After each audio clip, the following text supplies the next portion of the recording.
Assalamualaikum warahmatullahi wabarakatuh. Di sini saya dan kelompok saya akan mempresentasikan akuntansi perusahaan dagang dan perusahaan jasa.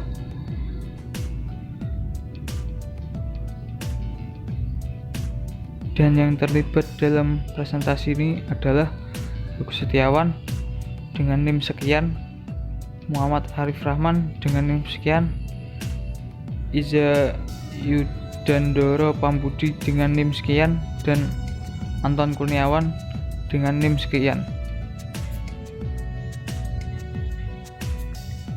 Pengertian perusahaan dagang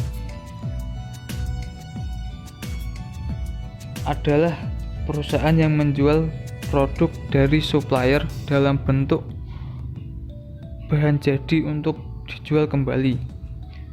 Perusahaan dagang hanya melakukan penjualan kembali dan mengambil keuntungan usaha dari selisih penjualan dan pembelian. Ciri-ciri perusahaan dagang yang membedakan dengan perusahaan lainnya. Yang pertama, ada stok persediaan barang jadi. Yang kedua, ada barang pokok produksi atau HPP yang digunakan untuk menentukan harga pokok barang.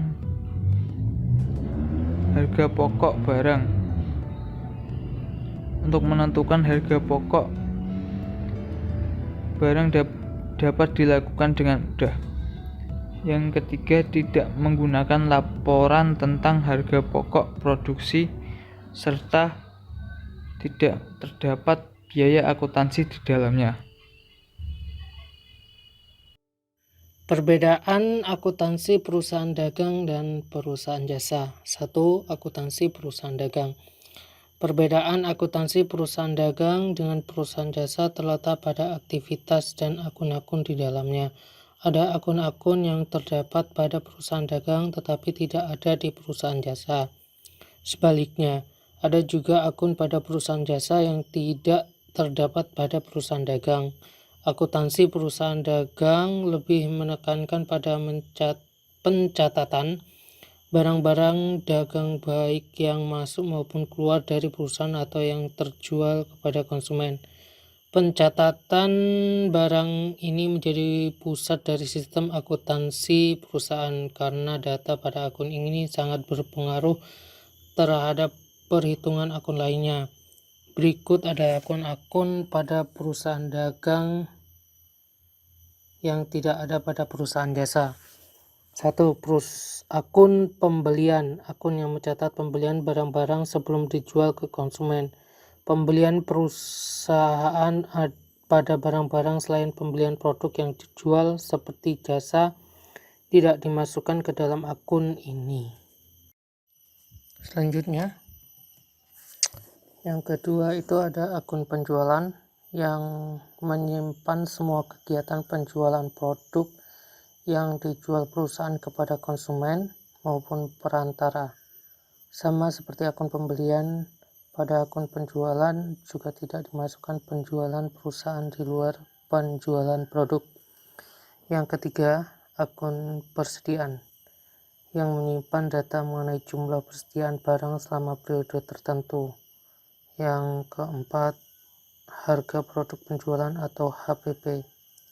HPP adalah harga pokok yang dipakai untuk menentukan harga beli barang yang akan dijual pada suatu waktu tertentu yang dipengaruhi oleh naik turunnya harga pasar. Yang kelima, akun potongan tunai, akun yang diperuntukkan untuk pemberian diskon atau potongan harga yang diberikan oleh penjual kepada konsumen karena telah membayar barang yang dengan tunai langsung ketika transaksi terjadi. Next, yang keenam, akun potongan pembelian. Bagian dari akuntansi perusahaan dagang yang mencatat potongan harga diberikan oleh produsen kepada perusahaan dagang karena telah membayar dengan tunai atau lunas dalam jangka waktu tertentu. Yang ketujuh, akun retur penjualan, akun yang digunakan untuk menyimpan dan menganalisa data mengenai barang yang sudah terjual ke konsumen namun dikembalikan kepada perusahaan karena kondisinya yang cacat dan tidak sesuai pemesanan. Yang ke-8, beban pemasaran. Beban pemasaran adalah biaya yang dikeluarkan perusahaan untuk menjual barang-barang persediaan hingga sampai ke tangan konsumen. Selanjutnya materi akan dibawakan oleh sahabat saya, Anton Kurniawan. Tugas pertama dari studi kasus kami yaitu penyusunan jurnal umum. Yang pertama kita buat tabel seperti ini, ada kode, nama perkiraan, saldo, itu ada debit kredit. Pertama untuk itu kita masukkan data, semua data per 30 Juli 2001. Ini semua. Caranya kita kembali ke jurnal umum sama dengan kita ke saldo, kita klik kode ini, kita enter, masuk sini. Nah, kita tarik ke bawah sampai sini. Setelah itu kita ke saldo awal lagi. Nah, kita hilangkan majornya di sini. Saya hilang, kita blok ini sama ini. Nah, kita beri nama NS ini. NS. Ini udah saya kasih nama. Setelah kita kasih NS, kita balik ke jurnal umum. Kita tulis sama dengan V log cap buka kurung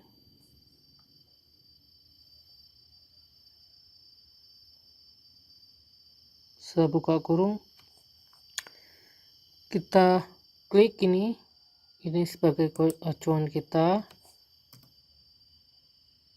titik langsung kita tulis NS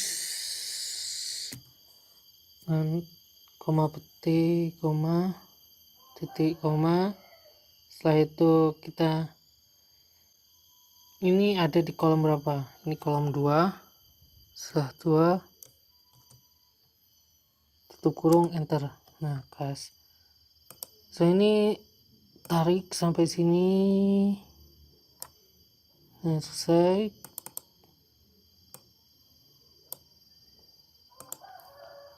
Di debit juga sama dengan file lookup, acuannya masih sama, ini titik koma NS titik. Nah, ini tadi di tabel nama perkiraan itu tabelnya nomor 2, sekarang debit itu di nomor 3. Tutup kurung, enter, kita tarik sampai bawah.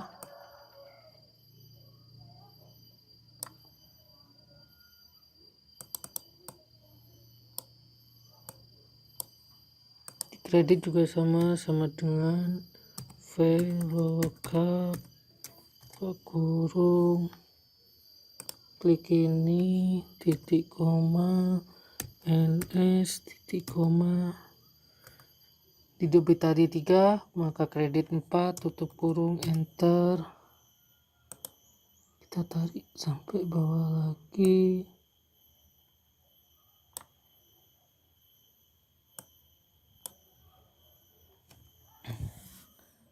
Nah, untuk ini kita tarik sampai bawah sini. Kenapa ini? Karena kodenya belum ditulis. Nah, untuk yang ini di kolom ini kita masukkan studi kasus ini di tanggal 1, transaksi di tanggal 1 Agustus, yang ini di tanggal 1 dibayar sewa kantor bulan Desember. Bayar sewa, biaya sewa, ini biaya siswa dengan kode 5102. Nah, di sini bayar sewa ini 1.500.000. Nah, ini 1.500.000 langsung. Ini masih di tanggal 1 juga dibayar sewa, maka kita akan mengeluarkan uang dari kas. Berarti kas itu 1101 1 juta. Ini di debit, tadi bayar biaya sewa, di kredit, maka kas itu berkurang, maka di kredit. Di tanggal 3 dibeli perlengkapan kantor. Perlengkapan kantor itu 1105. Berapa? 500.000. Maka perlengkapan kantor kita bertambah, berarti di debit 500.000. Nah, di sini kita membeli, maka uang yang ada di kas keluar, maka berkurang, berarti kas itu 1101 di kredit 500.000. Setelah itu di tanggal 6 dibeli sebidang tanah. Tanah itu 2101. Tanah kita bertambah, berarti di debit sebesar 15 juta. Dari jumlah tersebut dibayar, berarti di sini kas bayar itu kas keluar, maka kredit. Di sini dibayar 3.500.000 dari 15 juta. Kas 1101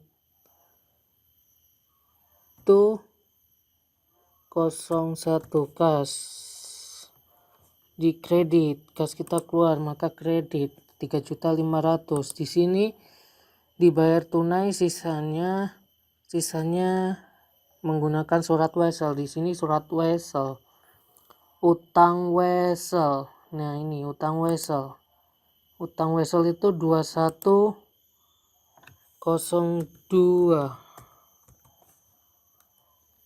Kredit utang berarti kita berapa sisanya? 15 juta dikurang 3.500.000, maka sisanya 11.500.000 kredit utang wesel. Setelah itu tanggal 10 itu diterima pembayaran dari seorang langganan yang telah menggunakan jasa perusahaan kita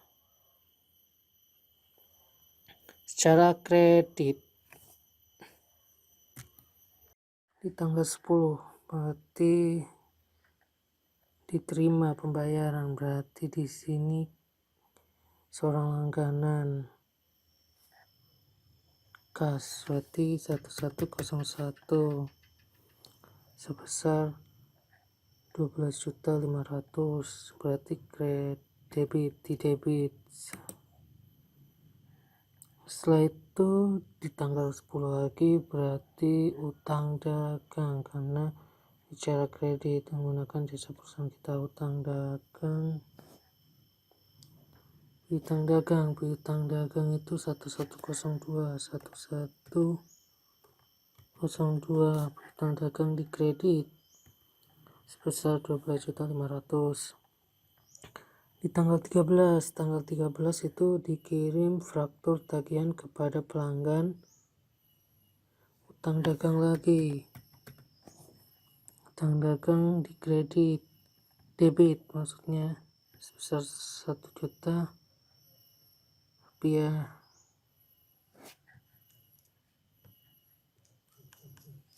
Masih di tanggal 13 dikirim faktur lagi pelanggan setelah menggunakan jasa perusahaan secara kredit, berarti pendapatan jasa 4101 di kredit sebesar 1 juta. Setelah itu tanggal 15 dibayar gaji dan komisi. Mana biaya gaji komisi 5101 di debit. Setelah dibayar gaji komisi, berarti kas kita berkurang. Di kredit berarti 4 juta, sebesar 4 juta.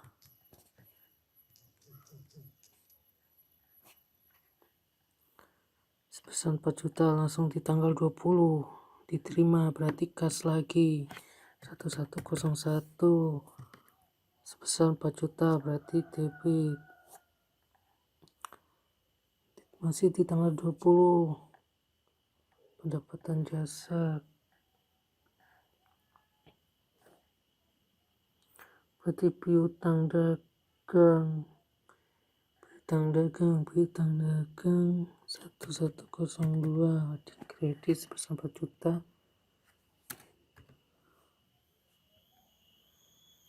Setelah itu tanggal 30 dibayar gaji dan komisi. Gaji komisi 5101 debit, langsung kas kita berkurang, berarti kredit sebesar 6.500.000. Dibayar keperluan pribadi pemilik, berarti privat Abdi Jaya.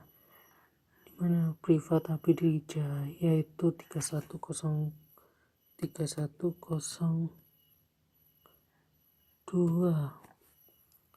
4.500.000. Berarti kas kita berkurang 1101 sini. Nah, inilah hasil jurnal kita hari ini. Terima kasih. Sekian.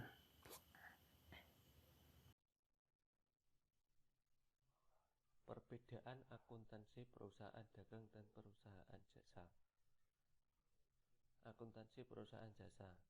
Perbedaan akuntansi perusahaan jasa dan dagang terletak pada proses kegiatan, usaha, dan produk yang dihasilkan.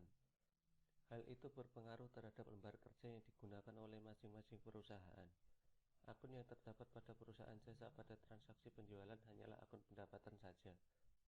Berbeda halnya pada perusahaan dagang yang terdiri dari akun penjualan, harga pokok persediaan, dan harga pokok penjualan. Berikut adalah siklus akuntansi perusahaan jasa. A.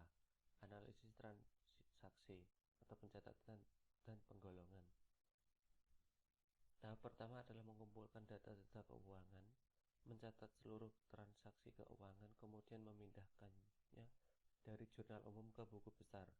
Golongkan data transaksi keuangan berdasarkan jenis transaksi, tanggal, dan nomor dan nama akun, dan lain sebagainya, sehingga seluruh transaksi pada jurnal yang berhubungan dengan kas akan masuk pada satu buku besar kas.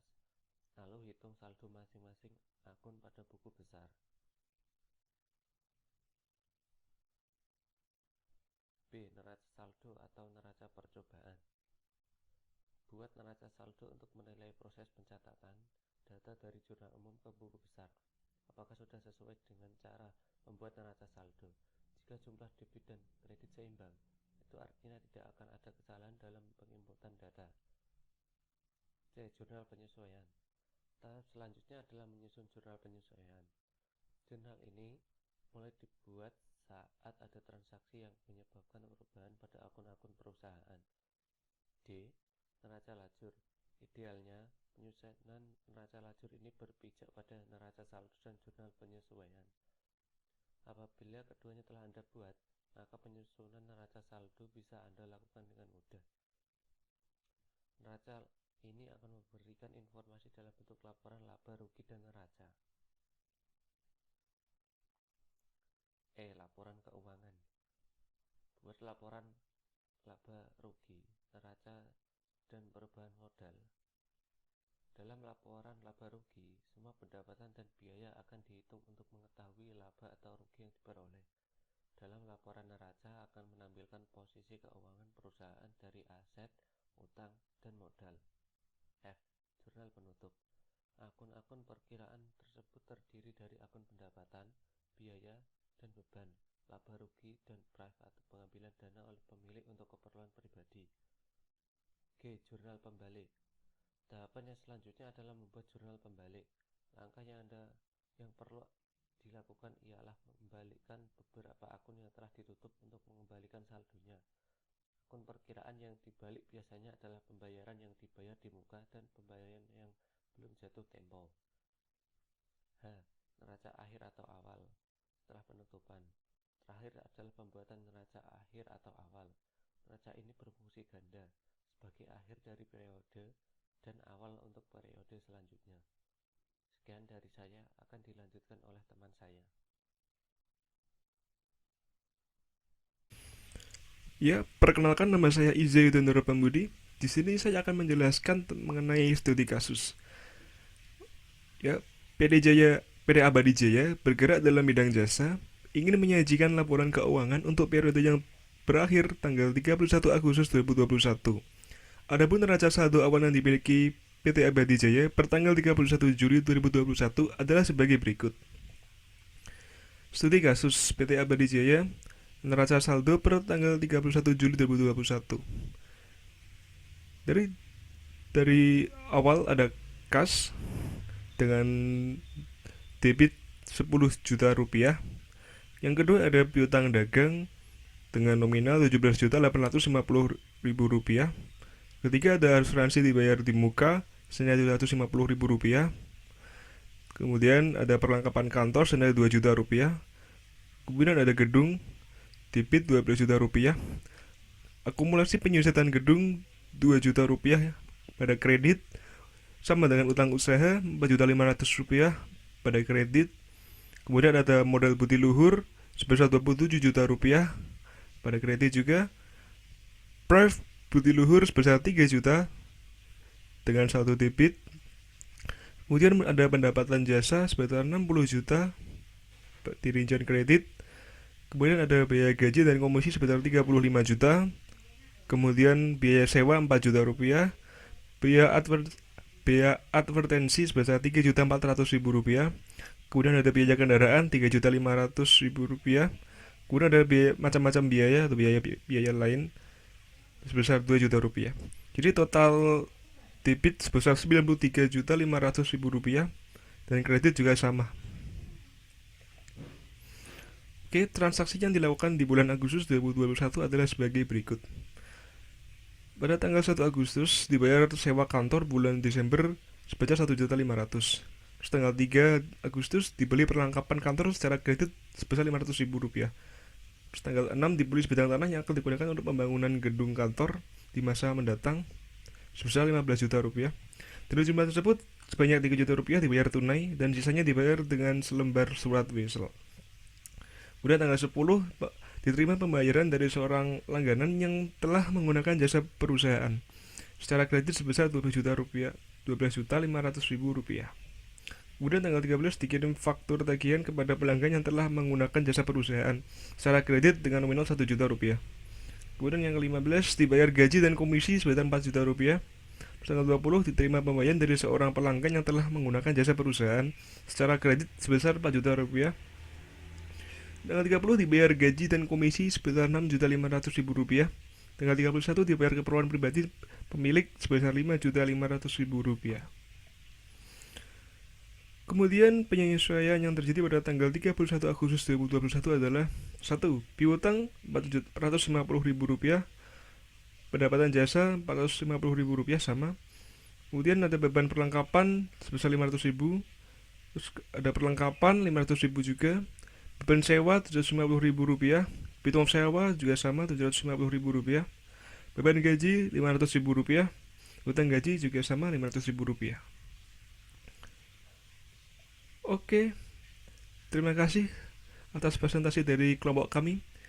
Bila ada kekurangan ataupun ada saran dari dosen pembimbing, ya silakan. Kurang lebih ya mohon maaf. Assalamualaikum warahmatullahi wabarakatuh.